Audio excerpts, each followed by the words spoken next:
Imagine facing severe criminal charges, maybe even a literal prison sentence, just for tapping a button on your phone? Well, welcome to this explainer. Today, we're diving into a genuinely fascinating real-world legal dilemma.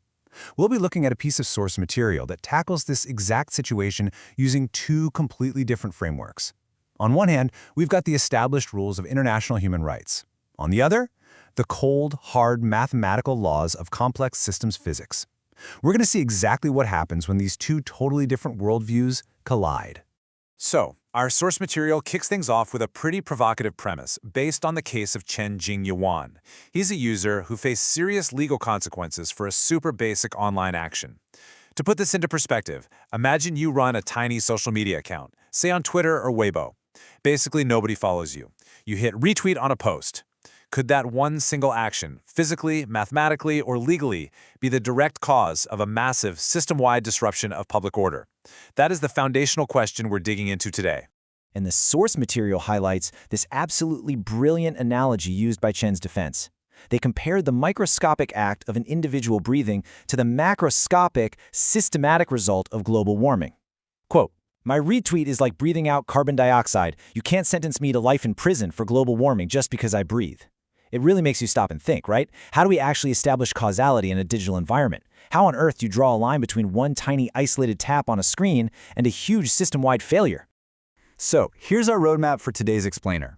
1. The charge, picking quarrels. 2. Human rights and the ICCPR. 3. The physics of social networks. 4. The KEP theorem and order. 5. Edge nodes and robustness. And finally, number 6. Science versus legal causality. Let's jump right in. Starting right off with Section 1, the charge, specifically picking quarrels. To really grasp the gravity of this case, we've got to understand the prosecution's thesis. They essentially argued that Chen's sporadic retweeting directly caused a system-wide breakdown of social order, leading to this charge of picking quarrels and provoking trouble. Now, in most traditional law, establishing guilt requires a very direct mechanical link, right? The argument here is strictly linear. Person A clicked retweet, and result B, severe public disorder, happened. Therefore, A directly caused B. Simple as that. But let's move on to Section 2 to see how this holds up. Human rights and the ICCPR, or the normative legal lens. The defense points straight to the International Covenant on Civil and Political Rights, the ICCPR, to show how the proceedings conflict with international standards. Looking at this breakdown from the sources, it's pretty eye-opening. We start with Article 9, which protects against arbitrary detention based on vague laws. That's a direct challenge to the sheer broadness of a picking quarrels charge. Then there's Article 14, guaranteeing a fair, independent, and public trial, which directly contrasts with the secret trials detailed in this case. Add in Article 19 for freedom of expression and Article 25 for participating in public affairs.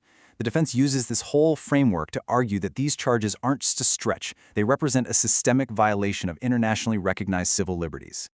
Okay, now we are completely shifting gears for Section 3, the physics of social networks, the empirical lens. We're stepping out of the courtroom and into the hard science of complex networks. The sources explain that social media platforms are actually complex adaptive systems. They have this small world effect where information travels incredibly fast, but in highly unpredictable, nonlinear ways.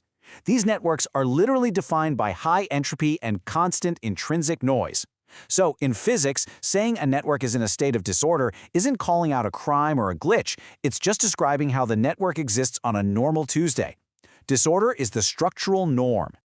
Which brings us to Section 4, the KEP theorem and order, or the mathematical impossibility of perfect harmony.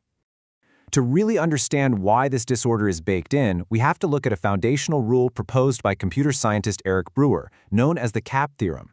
In distributed computing, this theorem states that a massive decentralized system, literally, cannot guarantee consistency, availability, and partition tolerance all at the same time. You can only choose two, meaning a perfectly orderly, globally synced and consistent network is mathematically barred from existing. It is impossible. So think about how this plays out on a platform like Twitter or Weibo. If a server in one city temporarily crashes, the global network doesn't just go dark. It prioritizes availability, staying online, and partition tolerance, surviving that disconnect. To pull that off, it absolutely has to sacrifice strict consistency.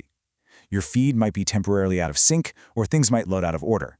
That so-called confusion or disorder isn't a bug. It's a fundamental engineering requirement built right into the code to keep the lights on.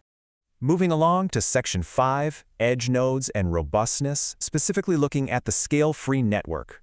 The sources describe these modern social platforms using the Barabasi-Albert model, meaning they are scale-free networks. And in this kind of layout, influence is not democratic, not even close. Connections follow a power law distribution. Basically, a tiny fraction of users hold almost all the connections and drive all the traffic, while the vast majority of us hold almost none. It's a system built on massive structural imbalance. The source material maps this onto our case by comparing hub nodes to edge nodes. Hub nodes are the heavy hitters, major news outlets, huge celebrities, massive influencers. They dictate the flow of information across the network. Then you have edge nodes. That's Chen's account with fewer than 100 followers. These accounts live on the absolute outer fringes of the network's long tail, functioning basically as microscopic footnotes within this giant digital ecosystem. And because of this severe imbalance, the internet has this incredible built-in defense mechanism called network robustness. This measures how much damage or noise a system can absorb before it actually breaks down. For the internet to function at all, scale-free networks are inherently designed to be highly vulnerable if you attack giant hub nodes, but they are astonishingly resistant to random actions or failures from tiny edge nodes. The math here is genuinely staggering. According to Cohen's critical threshold formula, you would need to remove nearly 100%, yes, literally almost all edge nodes, just to cause a scale-free network to collapse. Because edge nodes contribute almost nothing to the overall connectivity, their individual or even collective actions are just effortlessly absorbed by the system. You could wipe out almost the entire fringe of the network, and the core wouldn't even blink. So the crucial takeaway here is that, from a strict physics perspective, the idea of a single retweet from an edge node triggering system-wide disorder is virtually impossible. A microscopic node simply lacks the topological energy to cause a macrosystemic phase change unless the entire system was already hanging by a thread. The mathematical impact of a tiny user's post on the overall system doesn't just fall short. Statistically, it approaches absolute zero. This brings us to our final synthesis in Section 6, Science versus Legal Causality. How exactly do these two worldviews collide? Well, the prosecution relies on linear, mechanical causality, while the science reveals nonlinear, multivariable complexity. Think of it like this. The law often looks at the world like a game of billiards. One ball strikes another, and bam, we can easily trace the cause. But complex system science tells us the digital world is more like a vast, turbulent ocean. You can't just point to a single grain of sand being dropped into that ocean and claim it caused a tsunami. It just doesn't work that way. As the source material points out, treating a system's natural background noise as a criminal result caused by one single person is a fundamental category error. Historically, the law developed around 19th century mechanical logic, built for a physical world of direct cause and effect.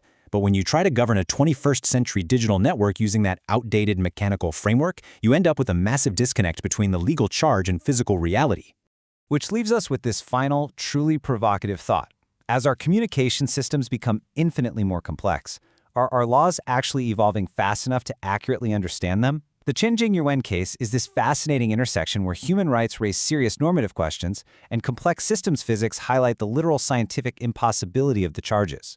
It really forces us to ask, will our legal frameworks adapt to the modern science of networks, or will they just keep prosecuting the background noise? Definitely something to think about. Thanks for joining me on this explainer, and keep questioning how the systems around us really work.